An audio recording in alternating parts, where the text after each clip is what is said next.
instance, you have close to 7 to 8 million self-help groups, of which you have 90 million members who are women. Now, every year they handle credit worth close to $30 billion, which means that they have a skill set which comes with regards to fiscal management. They have a skill set which shows fiscal discipline and fiscal prudence, because most of the credit that they manage, they never falter on it. The NPAs are less than 2%. Now, with such a huge body of women who have time and again, year after year, proved their fiscal capacities, and that fiscal capacity obviously is proven because they are at the very baseline manufacturing something or servicing something, then do they have a voice in this network? I believe that most of the networks and mentoring which is created in the industry associations is already for those who have a voice. And I believe that IWIN will really win when those without a seat at the table of the big daddies of industry, when they start having that seat and that voice, I think that is where your network will truly serve the purpose of New India. That's very cool when you're talking really about inclusion and giving people who don't have a voice. And I think many Indian women don't have a voice. And oh, they have a voice. Not at our table. Who is listening is the question that needs to get addressed. Okay. Indian women don't have a problem speaking. They have a problem of being heard. I stand corrected. But having said that, and I think one of the places where they could be heard is really in this new world of digitization. And as we move forward and you see that so many of the job opportunities, in fact, they said that 85 million people will probably lose their jobs in the world, but there are 97 million new jobs, World Economic Forum statistic, new jobs that will be created. But many of these jobs are going to require a huge amount of digital skills. And I worry now, these are the tougher stories that we heard, is that if people are given choices in families of education between male and female, and you would prefer to give less to the women, or how do we change such stereotypes? How do we make sure that digitization doesn't become a tool of creating divides, but becomes more inclusive? How are you looking at it? I think one of the greatest fallacies is that women are not digitally empowered. The pandemic, in fact, has become one of the greatest opportunities to resolutely say that women know how to use digital services, and women also know how to ensure that they become a part of service delivery. For instance, we had over 6 million women as frontline healthcare workers who went door to door and reported on what they saw with regards to the pandemic at the grassroots, be it Anganwadi workers or ASHA workers or their helpers or nurses on the ground and female doctors on the ground. They did all of that digitally. And that is a skill force which possibly post-pandemic you may want to reflect on, and how do you expand their opportunities and create an ecosystem where their skill set can be repurposed now for a post-pandemic world. The second aspect is, everywhere across the world, when it came to the delivery of vaccines, there was a concern whether there will be a gender disparity in the delivery of the vaccine. What has been fascinating about the Indian story is that our vaccine was not delivered on paper, it was digitally delivered. There was certification that was digitally done. And post the pandemic, if you look at the numbers, all of that digital interface with regards to the delivery of the vaccine was indulged in by Indian female citizens without disruption. Again, a proof that in terms of digital engagements, women are not left behind if you give them an opportunity to engage. So how do you enhance an opportunity for engagement digitally for women? One of our greatest challenges with regards to digital technology is language. We are a country with 16,000 dialects and 125 constitutionally recognized languages.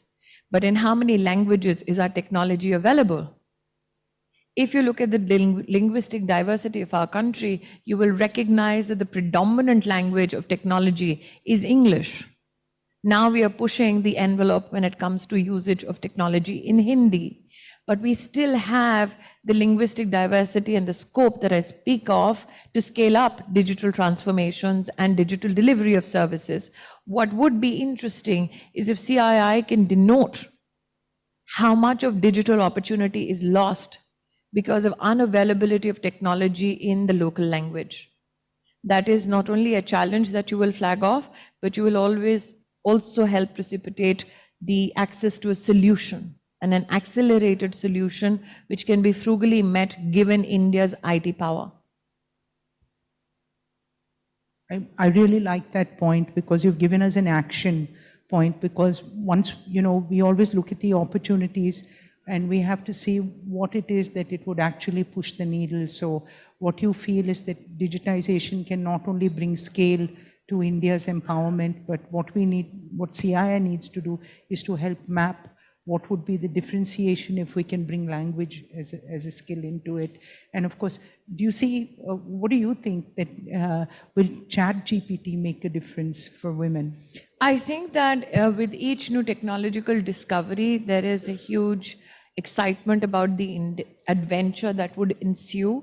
The issue is, should we be myopic enough to get exhilarated by just one product? The other issue is that when you look at the skill sets or the scale of I win, and I said that the language regarding the advocacy has to change, that if you matter, make sure women matter. The other issue and the agenda on the table should be that we communicate to every family and organization that if I win, you win. Because women, when they win, do not keep the spoils of that victory to themselves. They share with their families, with their communities. And where is their share most enhanced? In education spend, in spend towards healthcare, which is an industry unto itself. Even the FMCG range of companies that we have, when you enhance that purchasing power of women, why do you think that the government ensured during the pandemic 30,000 crore rupees was directly transferred to the bank accounts of 220 million Indian women? Because while the government was giving free vaccines, while the government was giving free ration, we wanted to ensure that the financial power of that woman at home, who is the poorest of the poor, is maintained in some facet where she feels a sense of comfort. So I believe that one, when you look at technological change and how do you transition from adversity to opportunity for women, we need to, one, ensure that the linguistic divide is something that we can address. The second issue is, if you look at the skills report, you will find that women and men both who are skilled, the employability of women is for 51.4% as compared to skilled men, and their employability is around 45%. Which shows the seriousness with which women go to institutions to get skilled and then absorb that skill set and then are available, are industry ready to be undertaking and an opportunity to go further. So does the network address the enhancement of employability of those women from 51% onwards, let's say, to 70%? What do we need to do to jump to that 70%, that 20% addition? How can we do it? What are the hallmarks of that? I think that again will be of great comfort to women. The third issue, and I will again go back to what CB was saying in his opening statements, when we are looking at transitioning women from small businesses to mid-sized business, how do you locate that woman or that business? What is the framework in which that enterprise, which is female-led, and truly female-led, not only on paper so that one can get a financial support from a bank, but truly female-owned and led, how many of those enterprises can be identified on different markers, which have a future-ready industry waiting for that transition to mid-sized companies? So while pronouncements are very ambitious, if we start working at the detail of it, I think you will see the female-led entrepreneurial revolution that we've often spoken about when you address these details. I think that this is another very good idea. that what we should do is to map that, because if you look at India, I see the number of companies in the mid-levels that have transitioned. So few of companies really transition to the big league. So between the small to the medium, medium to the big, we take away from your message that when we're building this network of IWIN and CII, which has so many diverse companies, we'll make sure, and we'll come back to you in a year. I think that there is such a big, there is cacophony around unicorns. There is cacophony around startups. But we need to recognize that if we enhance our ecosystem of mid-sized companies, that is where we will actually kick off a new aspect of our economic growth. And if you study economies around the world that have gone to a new benchmark of economic success, there you have found that most of that success was owed to a volume of mid-sized companies. The challenge before us is that we are in a transitory stage as a global economy. Which are those industry segments which will be redundant, let's say 5 years or 10 years from now? Do we have a map of those and complement it to the geographical rise of our enterprise across the country? And see how do you infuse certain technological interventions, especially which are women friendly. And when I say women friendly, it means that it looks at the issue of language. It looks at the ease of digitally engaging on finance. And we need to consider also women who are challenged from a disability point of view. Divyang women, do they have a voice on your table? Do they have a voice in your network? Because their challenges are completely different. It's a double whammy for them, the gender and the disability. When you walked in, remember I said that it's difficult for me to, speak with someone so articulate, but I think that what this conversation, this is no longer a conversation. You've actually now given us a bit of a roadmap and a challenge. So I want to see you here next year, please. And ask us, we would have done some of these things that you're asking, because as IWIN launches, it's pointless if we don't get some work done on it. So I love the points that you spoke about. But next time we need to make one correction. And what is? We as women have always been on platforms where our numbers are minuscule as compared to men. We know what prejudice feels like. And today it feels as though I have brought that prejudice upon CB. If you want the women's agenda and agency to genuinely prosper, you need as many seats for men on the table as you need of women. Because women's issues are not issues of women alone. All I can say here is that here's an audience, so we need to be heard. And I think that there are a lot of men listening. So when we come back to you next year, we'll make sure that, we're talking about what you said is that we've mapped out language skills and how that can make an impact on, across the industries. What are the number of Mittelstand or the middle companies that are women-led? How can we find ways, and how many of them are being mentored by CII companies to transition them? And we'll actually get you statistics on some of these very and important. And as the family of CII gathers here for partnerships, another, as I leave, is a point I would request for reflection. There are magazines galore in our country that hold award ceremonies and conclaves for women in business. And they award them, which is something that I celebrate.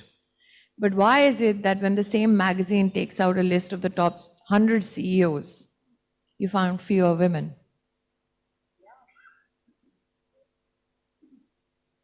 So why is it that we celebrate female leadership in business in a magazine which, when it runs the 100 list, we find a smattering of women? Where is the disconnect? If we can have not only you winning, but even the other end looking at it, I think that's where the answers lie. CB always regrets being on a platform with me. No, it took 100 years for CII to have a woman president, but I think it'll be a lot shorter.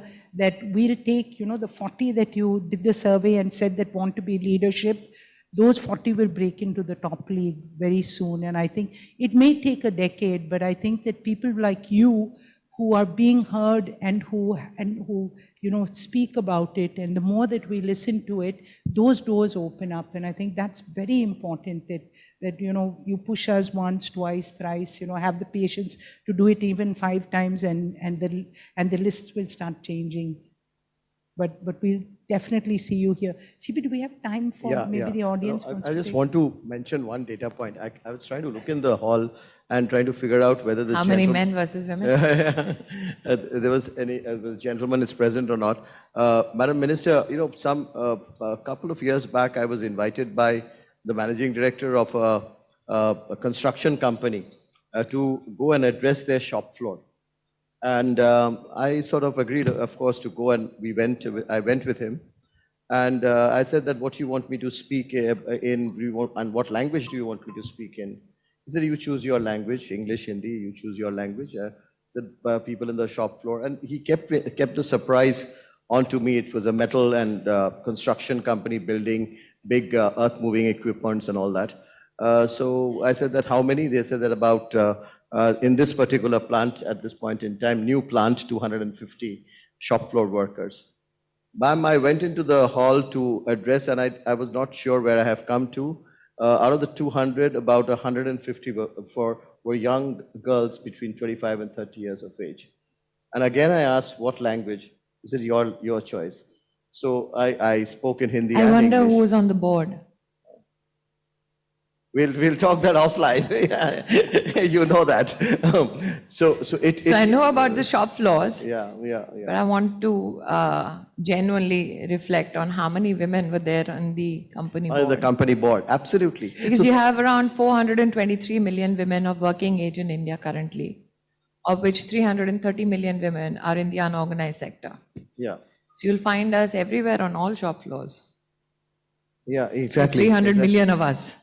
Yeah, but the good story of that is that they could be on such a shop floor which we feel that they cannot be. I mean, where it's understood that only men can do. So now you have, after the Prime Minister has endorsed the Labour Code, now you have women in underground mining in our country, which never happened before. Fantastic. And the fact that those women could be employed immediately means that there was an availability of that skill set amongst women, which is the most distinguished skill set to have, to work in an underground mine. All they needed was legislative support and a business opportunity. So, Madam, because you said that, I have another question. As a policymaker, how much of it you think should be legislation, and how much of it do you think should be the commitment, and that should come from the people, from the boards, from I think that in terms of policy making, we need to recognize that Prime Minister Modi has ensured that not only policy in one segment or one department is gendered, but also ensuring that every department consciously ensures that the quality of spend towards gender is enhanced. This budget has brought over 2,20,000 crores only for gender spend. We're the only country in the world where under the 15th Finance Commission, now for our Panchayati Raj system, we have 6,22,000 villages in our country. The fund flow now in the 15th Finance Commission is also tied to gender spend, which does not happen in any other democracy in the world. So I believe that while the government has not only framework policy, but also spend, it is incumbent upon the industry to now follow suit. For instance, the government has pronounced 26 weeks as maternity leave, but how many women actually consciously indulge in that opportunity? Does an organization make a woman feel safe enough to take that maternity leave, or does she feel threatened, unconsciously so, that if I take that leave, that means I'm out of the work cycle in my organization? So my belief is that when you look at issues like the POSH Act, how many companies genuinely have a very vibrant internal complaints committee, and how many women feel safe to report harassment to that committee? There are many who feel if I report a harassment, that's the end of my career, at least in that vertical. So while the government has formulated the law for it, while the government ensures that we back it with fiscal spend, it is incumbent upon industry now to lead that transformation. Thank you very much for that, because that is a very, very important task once again to CII. We will work work with it. We have two women leaders sitting here, and we'll involve the men in CII too to see to it that we have codes which are adopted and practiced by our member companies, and we'll come back and report to you. Madam Minister, we have a few people from the audience who have requested me for question. Ms. Anant is from the Israel Asia Chamber of Commerce and the CEO of the BDO Israel Investment Banking and Consulting.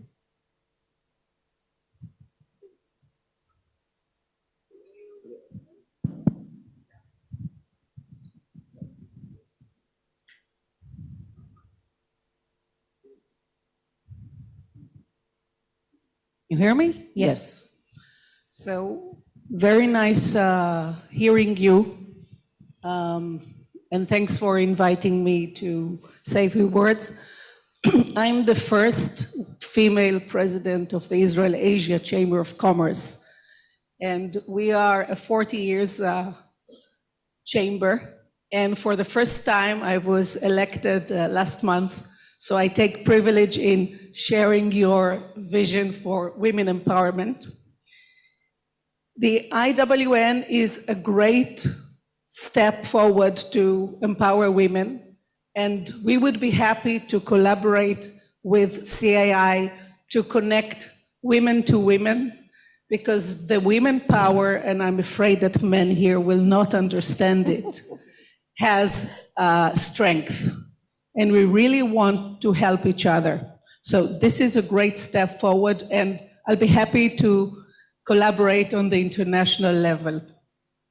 When you are talking about skill development, Israel opened in India 30 excellence centers in agriculture. And may I suggest that when we take the skill development, I'll be happy that Israel will also collaborate in skill development in agriculture, and in Israel, it's actually precision agriculture, Yes. which makes agriculture much more profitable. And my question to you is, what kind of skills you are going to focus on? I, of course, suggest agriculture and digital health, which are extremely important, and that's also for you, Mr. Kaminini. Yeah, so this is my question to you. What is the focus of your skill development? So while the CII brochure with regards to IWAN talks about energy sector, healthcare, it does speak about agriculture as an opportunity. And I think you've hit the nail on the head when you talk about precision agriculture, because you have more and more of youngsters who believe that agriculture no longer ensures profitability. And when you infuse precision skills into it, you enhance their opportunity to, in some way, elaborate their income opportunities. One of the greatest challenges with regards to agricultural skill is the acceptance that you need to be reskilled or upskilled. Because there is a presumption that if I am an agriculturist, then I already know what to do. I know my soil, I know the temperature, I know the water use, I know how the crop, it's a field, I know how the crop works on my field. Now, to get people transitioning from that look and feel aspect of agriculture to have that legacy of family history with regards to agriculture, and make them accept that it is a precision skill and it is a precision industry, is itself a big change. So I believe that when you offer your services to IWIN, I as a Minister of Women and Child Development am more than happy to particularly support this particular venture for two reasons. One, like I said, there are 300 million women who are in the unorganized sector, predominantly so in the field of agriculture.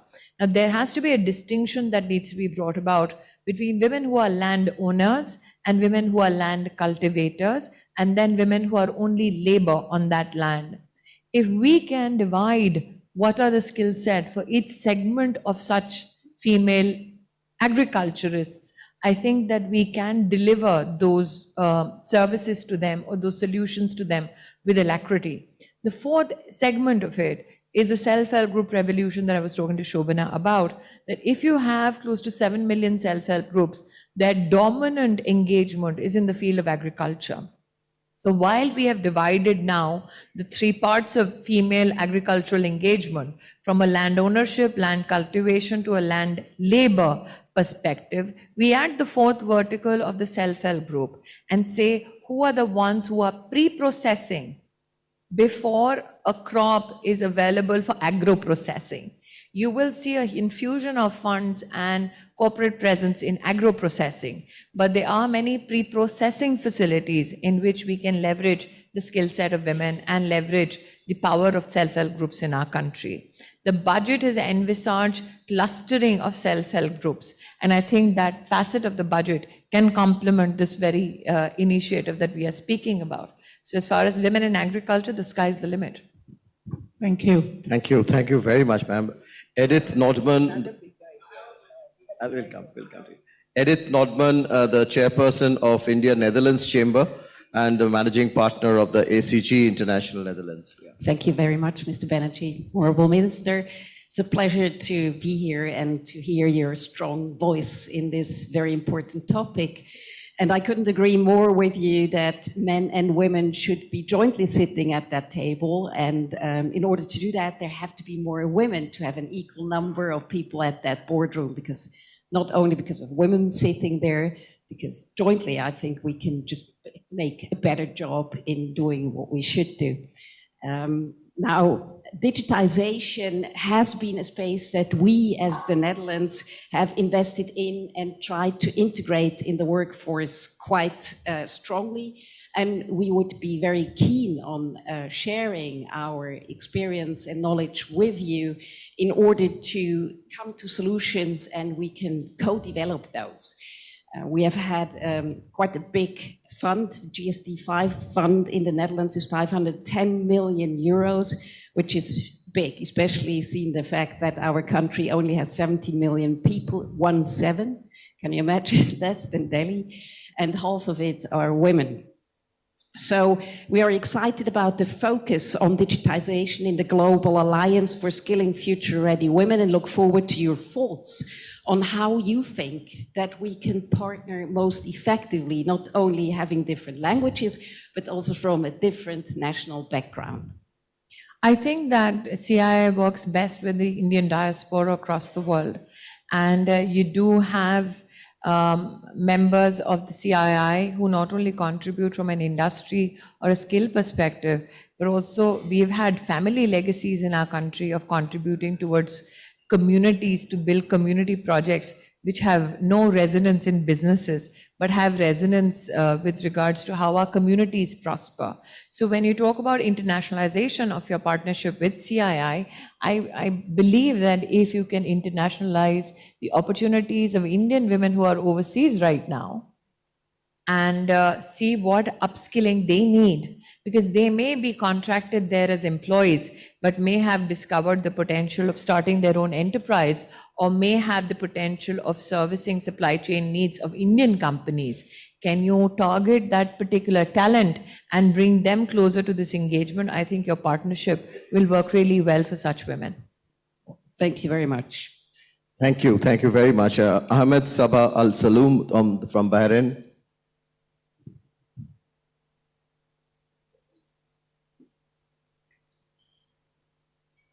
Thank you and good morning. Morning. And it's a pleasure today to hear you and hear all this successful. Actually, after hearing all these numbers and achievements, really well done, and really you did a great job. And we would like to cooperate and share this experience and achievement in our country. Actually, I have two questions. Yes. It was really interesting to hear that framing of opportunities and how they are opening up the market for women. Of special interest is the global value chain and the role of SMEs that are being led by women to participate on these.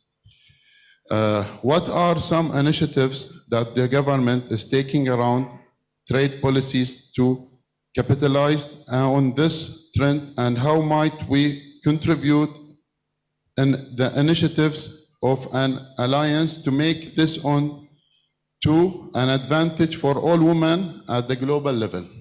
Thank you. Well, I believe that when you look at just the proposal from Netherlands, If you are doing an engagement at the government level, then our trade relationships are expansive enough to complement the needs of both communities in both nations with regards to not only current industry and enterprise that needs fulfillment of its supply chain needs, but also whether both our nation states, in terms of our partnership, can draw out a map so that our workforce can be future ready. In terms of commercial engagements, one at times dips into the fallacy of engaging only on what is available now. There is very little engagement when we look at partnership from the perspective of future engagements.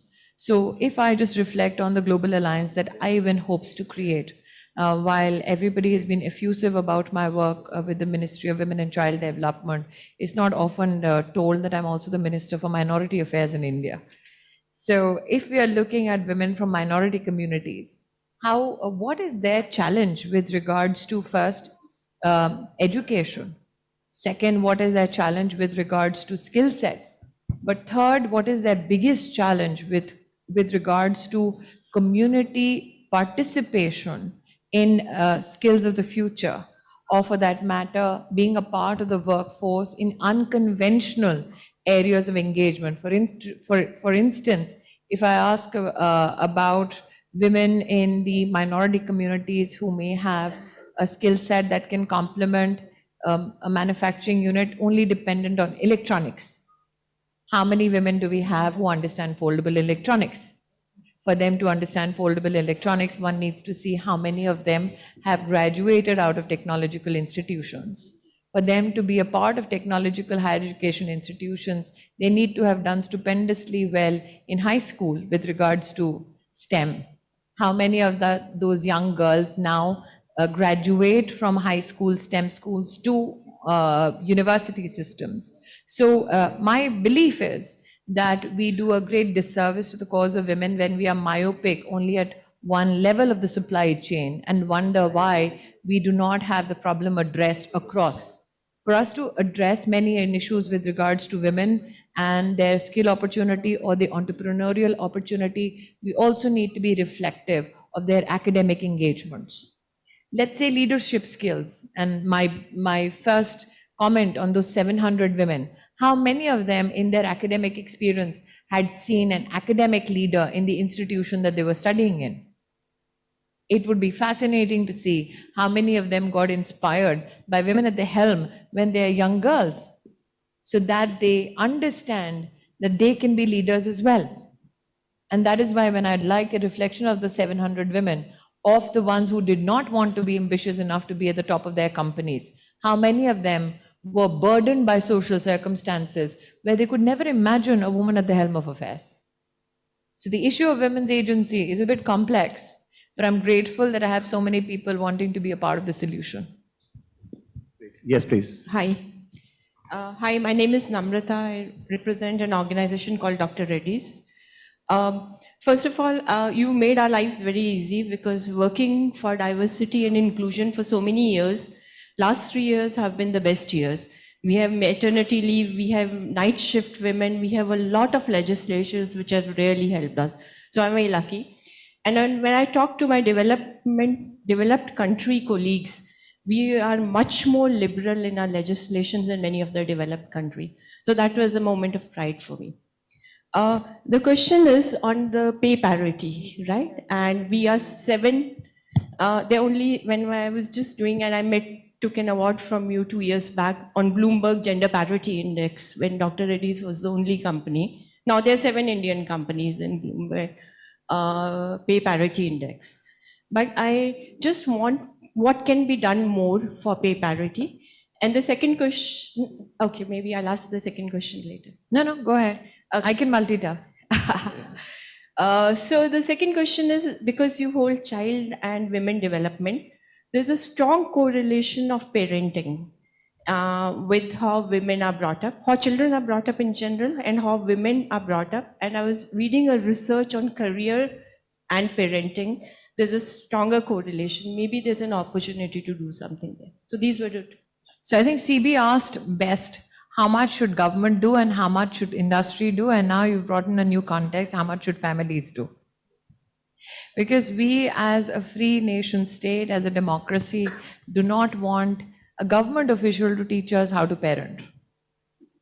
And it's interesting that when you talk about parenting and you talk about how women are brought up, you don't talk about how men are brought up. Because bringing up children is not the responsibility of the woman alone. So if you want to ensure that you're looking at how females are brought up, you also need to see how men are brought up. So that possibly marries into your first question, which means when we talk about parity, you may wonder why should that be in any way relevant to your first question. And I think the relevance comes from the capacity of women to negotiate. Pay parity is mandated by law. How many women will sit at the negotiating table and get cold feet when they have competition, especially with a man, and not ask for what is rightfully theirs? There are two things that overcome you in terms of fear. One is you can't afford that adventure when you sit and negotiate. But one wonders why men can afford that adventure. So it is a mindset. For instance, when I went to Amethi to fight, I didn't go to fight because I was the female being sent by my political organization.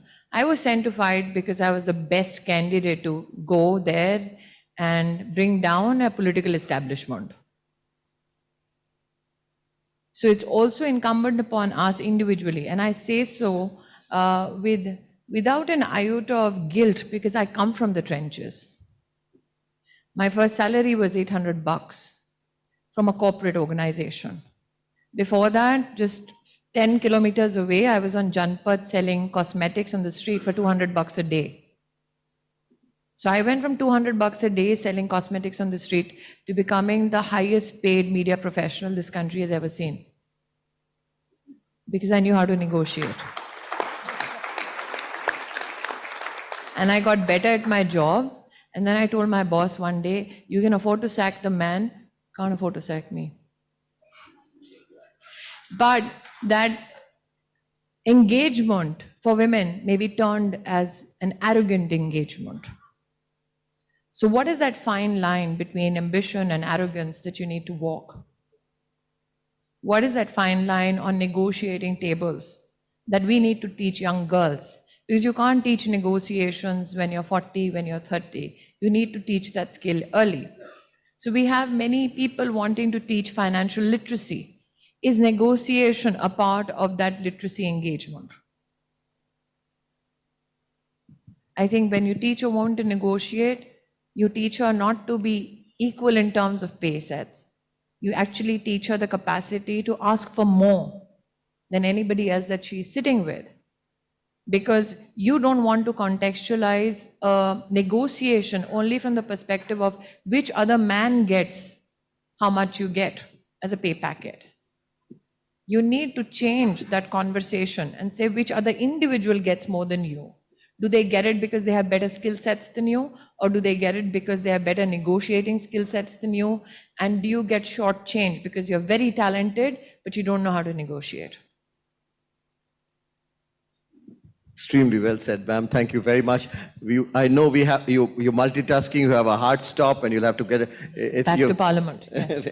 And you have the Parliament on, and you've come in spite of that. So I'll hand it back to Shobna and Smita to really wrap up. Yeah.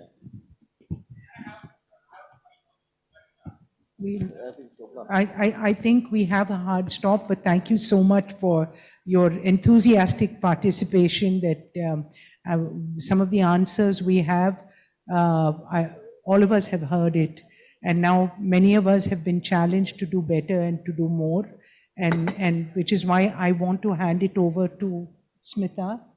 Smita is the chairperson of IWIN. So Smita, you have to. The task is on you now to make sure that a lot of these things are happening, but you have all of us in CII. So we will have women at the main table. Every year I keep saying that.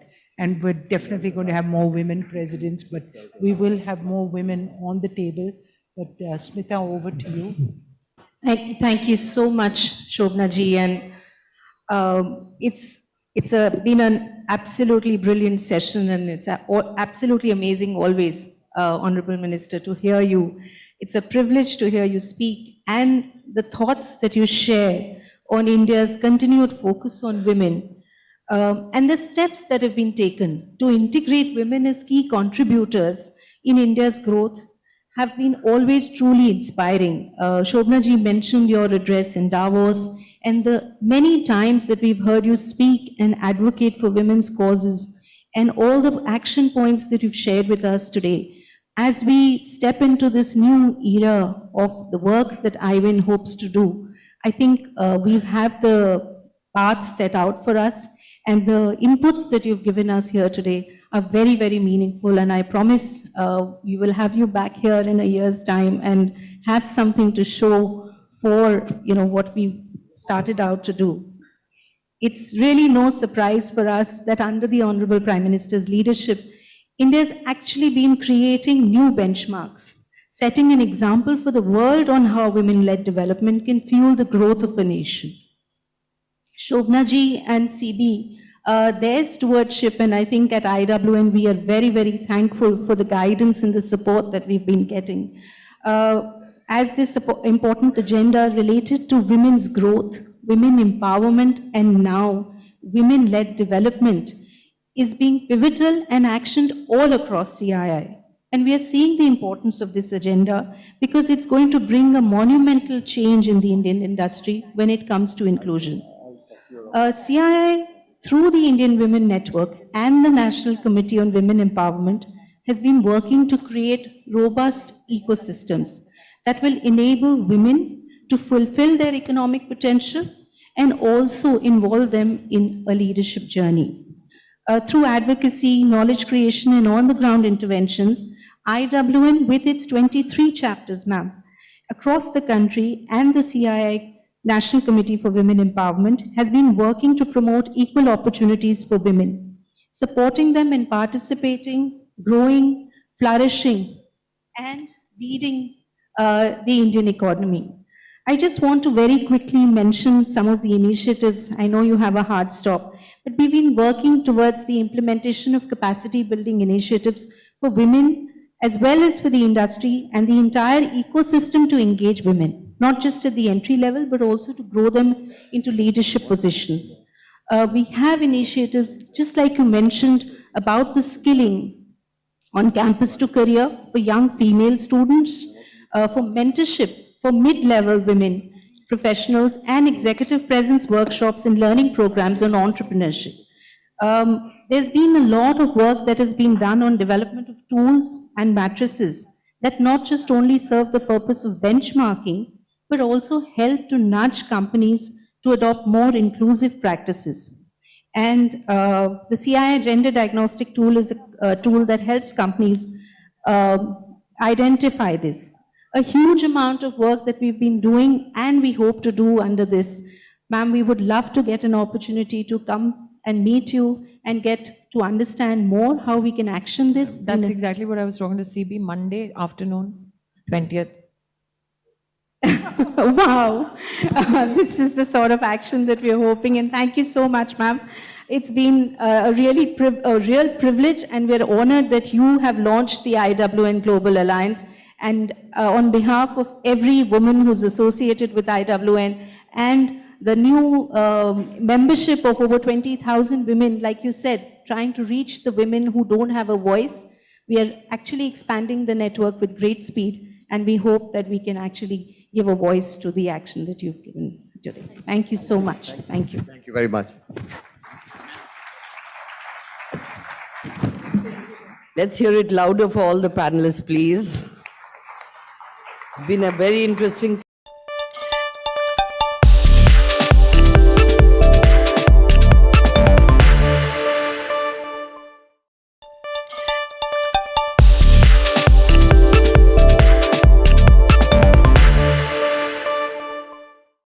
Inflation is stubbornly refusing to toe the RBI line. Figures released this evening show the consumer price index moderating just a little in February despite the tightening in the monetary policy. The CPI figure came in at 6.4%, just 8 basis points below the Jan figure of 6.5%. The food inflation clocked in at 5.95% versus 6% in January. The RBI has increased repo rate 6 times now in the past 10 months.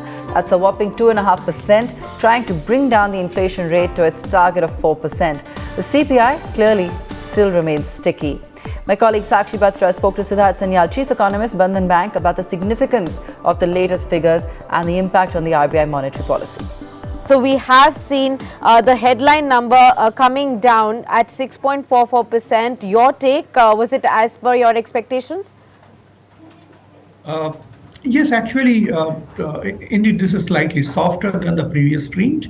We were expecting the number to be a tad further softer at around 630. Compared to that, this is slightly higher, but broadly in the same zone. So 10-15 basis points here and there, but broadly it's in the same zone. The important thing is that even though the number is slightly softer, it's a slightly tricky situation because this is again second consecutive month where the number is beyond the upper tolerance zone of the MPC. All right, we are yet to get all the other figures as far as the breakup is concerned.